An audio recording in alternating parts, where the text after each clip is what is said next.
Greetings, candidates, and welcome to the lesson. Today we are going to study the last subtopic, strategy implementation. The topic is the practice of strategy, and the subject is strategic management. In this lesson, we are going to analyze the effective strategy implementation steps.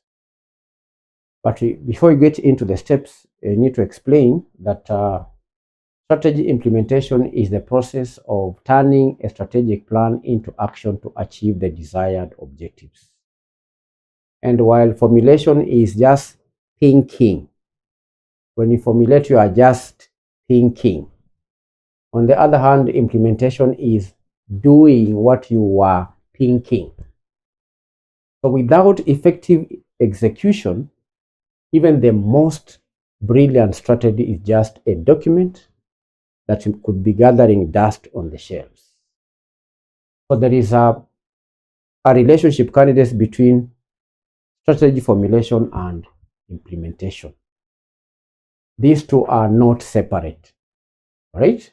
They are not linear events, but they are part of an interdependent cycle. So the organization structure must change to match its new strategic direction. And implementation often reveals flaws in the formulation, because if the boots on the ground cannot execute the plan, then the strategy must be reformulated. And there could be a gap, because most strategic failures occur at the implementation stage, because most often those who formulated the strategy, who are the top managers, are disconnected from those who implement it. So there could be a gap between the two. That's why to implement a strategy, you need to have three important tools or layers. That is the programs, you need budgets, and also procedures. So budgets, programs, and procedures are very important to move from a high level vision to daily work.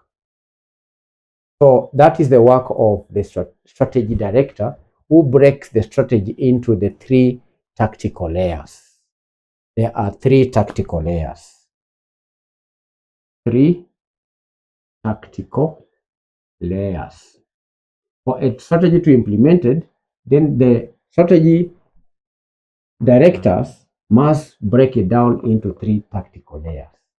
And one layer is called programs. Programs are a set of activities or steps needed to accomplish a specific strategic initiative. That is the meaning of program. Then apart from a program, we have budgets. But before I explain budgets, the purpose of a program is to provide a to-do list for new projects. It could be, for example, a project of launching a new digital learning app, and so on. Budgets, on the other hand, this is a financial representation of the strategy. So it's important to have a budget so that there is enough money. A budget ensures that there is money that is put behind the strategic priorities. So that is the second layer. The third layer is the procedures. Procedures are the standard operating procedures. They are the detailed standard operating procedures, and the purpose for having standard operating procedures is to ensure consistency and efficiency in how the new tasks are to be performed. So if you are to implement a strategy, then you need these three important tactical layers.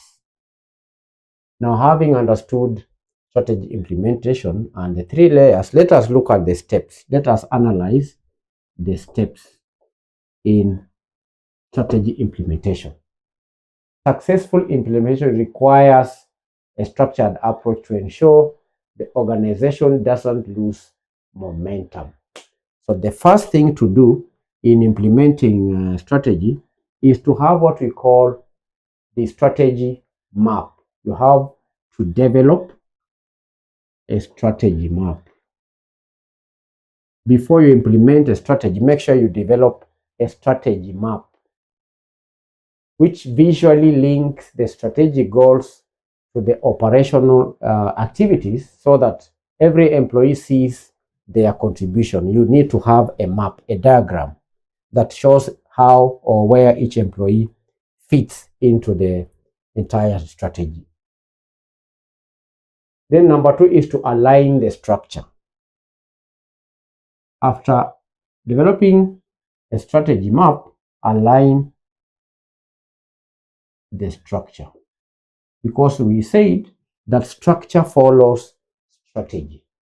So you have to adjust the levers to support the new goals, and the levers could be centralization, the levers could be specialization and formalization, which we covered in our previous session. The levers of strategy implementation, we have the centralization, specialization, and formalization. Number 3, establish strategic controls. The third step after aligning the structure, you have to establish strategic controls. You have to set up performance targeting systems, which again we discussed earlier.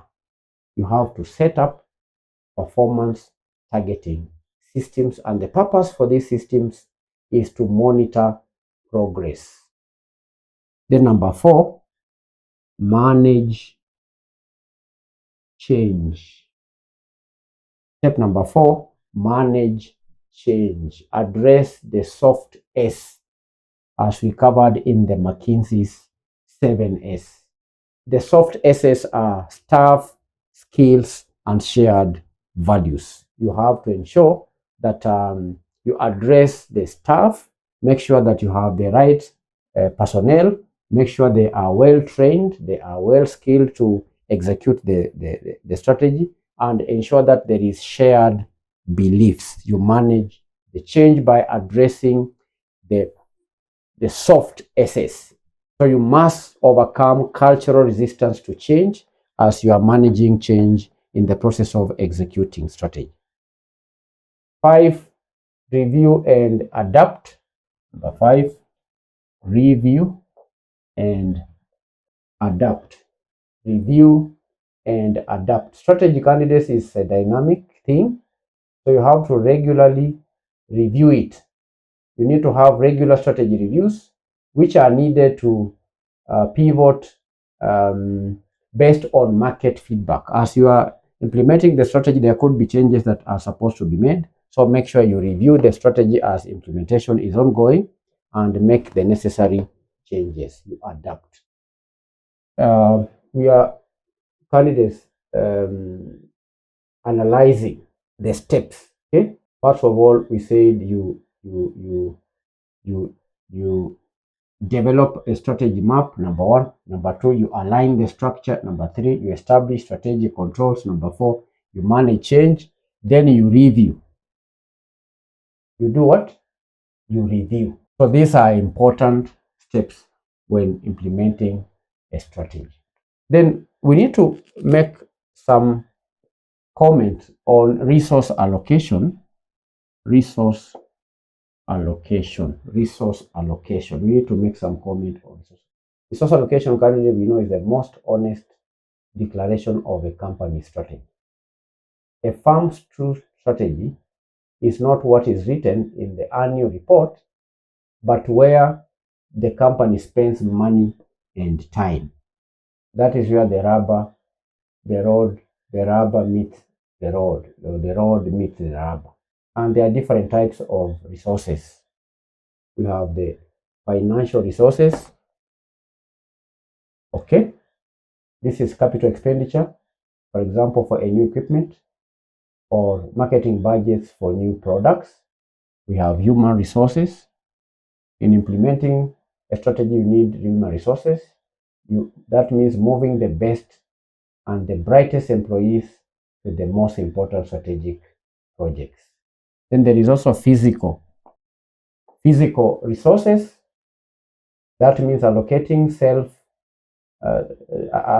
space, for example, in a retail, or even having a server capacity in technology and so on.